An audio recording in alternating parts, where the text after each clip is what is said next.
Parang nagsisisi ako kung bakit ang daming mga laruan niya binibili namin ng daddy niya tsaka ng mga lolo at lola niya. Hindi ka na makakalabas ng walang jacket. Mami, kami sukara sa tara.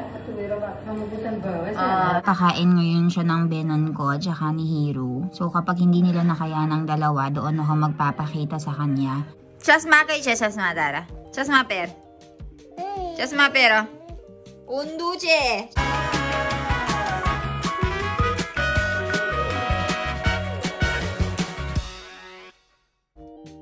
Guys, good morning. So, sobrang lamig na dito sa India. Grabe. Hindi ka na makakalabas ng walang jacket. Mami, kami sukara sa tara.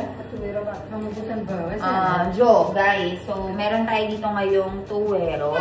Ito ay papakuluan ni Mami. Lalagyan niya ng asin. Para siyang maninon. So, sobrang lamig na dito sa India, guys. Pag-gising mo talaga ay para kang giginawin sa sobrang lamig. Ang sarap mag-stay. Good morning! Ang sarap mag-stay dito sa tabi ng China. Good morning! Ala! Ang kulit-kulit ng baby Ivan ko. So, natikman muna natin yung chai, guys. Kung masarap ba yung ginawa ko. Yeah. Sarap. So, ito yung tinatawag nilang tuwero. And ngayon ay papakuluan natin yung lalagyan ng asin. And ito ang ating baby Ivan. Good morning, Ivan! Ma! No!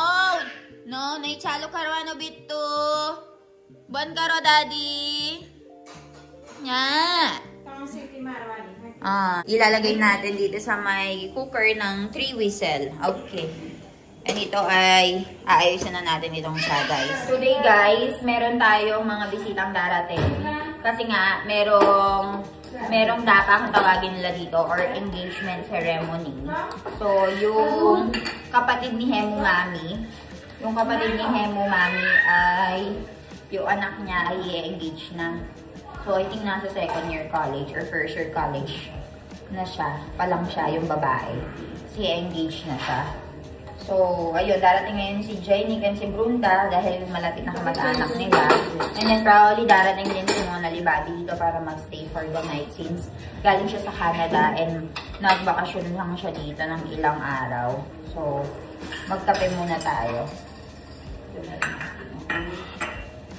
Tulad sila na nila. Maybe.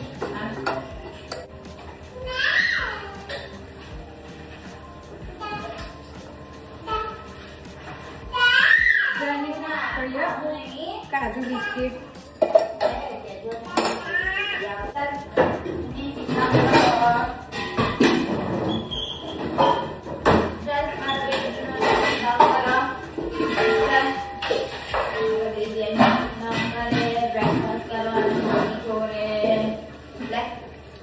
breakfast kawan hat upper hands up, very good. Wow, very good, Ivan.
Guys, nakakaloka. Pag inaayusan ko yung mga laruan ni Baby Ivan, parang nagsisisi ako kung bakit ang daming mga laruan niya binibili namin ng daddy niya tsaka ng mga lolo at lola niya. Parang napapaisip ako, wag ko na lang kayang bilhan ng laruan si Ivan para hindi na ako maglinis ng ganito. Araw-araw, Diyos ko po. Araw-araw ako naglilinis ng mga laruan niya. Parang isa na lang yung routine ko. Kakalat niya, lilinisin ko. Iba pa kapag kumakain siya, guys. Kapag nakain siya, naku po, ang kalat ng buong bahay. Kaya ayun, ang mga mommies ay makaka-relate sa akin, guys. Kapag dating sa paglilinis na ganito. Guys, dintang na naman po yung mapangalot. Dumating na naman po ang makalat na bata. Right now, playing with his bike. Bike ba yan or car? Ano bang tawag siya? Na! No, you don't like? Na! Look, guys. Eviritera mano siya to, eh? Eviritera mano. Uto na sale. Lai siya lasar pati ka. Ah, violent na ba nisto? Sobrang violent niya, oh, guys. Pinapark niya dyan. Ganyan niya nilalaro. Nagpupo siya, guys. Kaya, hinugasan ko muna. And ngayon, naglalaro na naman. Ngayon, papakainin na natin siya ng kanyang lunch for today. Ah! Ah! Nagrigya! Ja. Wah! Kawawa naman ang batang yan. Gustong lumabas. Uy! Oh! No going out, anak. Extrovert. So, kung saan sa Pilipinas, meron tayong mane na pinapapak. Dito sa India ay meron silang ganito, two-wear. Two-wear sing ang tawag nila dito and available lang siya tuwing winter. And ganito yung itsura nila, oh. Para siyang beans. Sarap. Pinakuluan nila with salt. Masarap siya. May ganito ba tayo sa Pilipinas? Guys, so pinapakain ngayon siya ng benon ko at saka ni Hero. So kapag hindi nila nakaya ng dalawa, doon ako magpapakita sa kanya para laruin siya. So ganyan siya makulit. Ayaw pumirme. Ayaw naman namin i-open yung TV sa kanya tapos pakainin. Kaya ganyan namin siya pinapakain. Naglalaro habang kumakain siya. So many people will be saying na iupo mo lang siya, kakain siya. Ay nako po, we've tried everything. Trinay namin ng lahat. And ito yung pinaka last option na talaga namang kumakain siya. Ayan, ganyan, laro-laro. So kapag kailangan na ni mommy ng friend, call a friend na siya niyan sa akin afterwards. Alam na alam mo guys kapag mahal na mahal siya ng mga tao dito. Kasi laging maraming pumapansin sa kanya and laging maraming gustong makipaglaro. And yung mga bata na nasa hostel, every week umuuwi, unang binibisita talaga si Ivan. Alam niya kung kanino-kanino tsinelas yan, guys. Matalino. Guys, tignan nyo naman ang anak ko habang kumakain. Nag-ubo siya daan sa may basket. Dumi-dumi-dungis-dungis ng anak ko. Still eating pa kasi. And look at the toys. Chasma kay chasma dara. Chasma per. Chasma pero. Unduche. Chasma pero. Chasma pero lai. I will wear you. Make you wear the chasma. Ala. Ala yar. Handsome batay na pala. Dan ban batay. Laruan dito sa may basket. Tapos ay umupo siya dito sa may basket. Baudamal chokoroche ba? Baudamal. Our parcel is coming. Ivan na parcel awat che. Lao chalo. Chal. Ja. Lai cha Ivan. Ivan ne abjo. Jali आओ चल. ले. Ivan जा. ले. चलो. चल Ivo. Chala nyay. Guys, kilala na tayo ng mga delivery rider dito. Kasi nga, araw-araw tayong nagpapadeliver sa kanila. So, open na natin. Milan, Ivan, unboxing time. Le, unbox karo. Le, tor. Le, Ivan tor saja. Le. Le, unboxing time. So, meron akong binili guys. Dahil nahihirapan ako sa pagre-video. So, call yap, Ivan. Call. Yeah, call. To call. Yo, ayan na. Paano naman ma-open ni Ivan? Kung ako nga hindi ko ma-open si Ivan pa kaya. Call yap. Very good. So, ito siya guys. Bumili ako ng cover ko para meron akong pang stand. Ayan. Diba? Ivan, Jo? Wow! May cover stand na. Kasi nahihirapan ako sa pag-video guys. Kaya, kapag nag-video ako tapos walang patungan, hirap ako para tuloy-tuloy ang ating chikahan. So, online lang yan. Mura lang. Kung sa pera sa atin sa Pilipinas, nasa 150 pesos lang yan. Jo, yeah. Ganda. How was it, Ivan? You like it? Jo, mara parcel siya, Jo. Jo, video ba do unboxing karo? Ano siya? Prabo ba do parcel awa sa Jo? Chal, kolyak. Hi, Ivan! Hi! Wow, waxing guys, so, bili tayo ng singgora. Chal, Nietzsche. Bili tayo ng singgora dito. May nagbenta.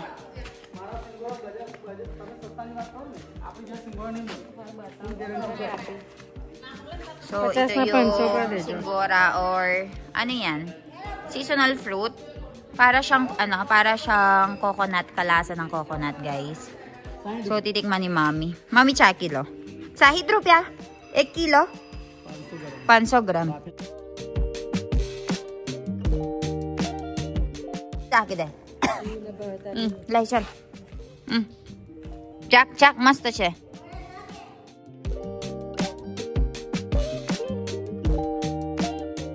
100 grams, 60 rupees daw siya, guys. So, ito yung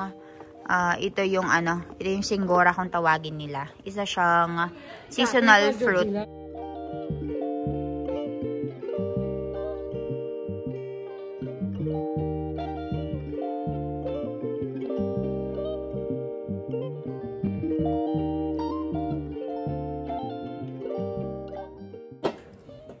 So, ayan siya. Ganyan yung timbangan nila.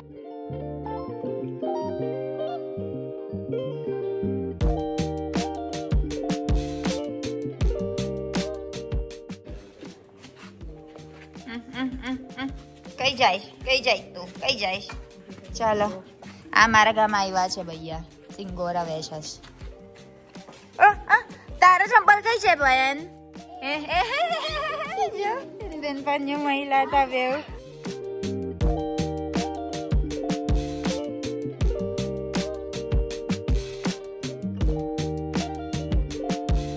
daddy चल daddy आईवा Daddy Aywa. So, sinalubong niya guys ang daddy niya. May mga nagtatanong sa akin kung kailan daw ba ako uuwi ng Pilipinas ulit. So, kakauwi ko lang po ng Pilipinas last July guys. Pero alam nga nila na meron na tayong pinapagawang villa sa Philippines. And tinatanong nila kung uuwi daw ba ako sa opening nun. So, actually guys, uwi talaga ako next year. Pero kaya nga nang sabi ko, yung OCI ko ay laging na-echapwera, laging nagkakaproblema kasi nga palabas-labas ako ng bansa. Last time na naka-appointment na ako for the interview, bigla naman ako lumabas papunta ng Maldives. Hindi pala pwede yun. Tatanga-tanga kasi ako. So, naka-appointment na kasi ako ng interview. Tapos, nung in between, umalis ako ng bansa, umalis ako ng India, pumunta naman ng Maldives. So, invalid daw yun. So, ngayon, tinatapos ko yung 6 months, guys. Kapag natapos ko na yung 6 months, na pag-stay dito sa India, imagine ninyo, 6 months lang, hindi daw ako makastay sa India. Sabi ni Milan, tsaka ng mga binan ko. Galit na galit si Milan sa akin. Ang lakwetsera ko daw. So, ayun, tinatawanan ko lang. Sabi ko, this time, sige. This time, magstay na talaga tayo ng India ng 6 months para makakuha na tayo ng OCI. Kasi ang stressful ng visa processing, guys.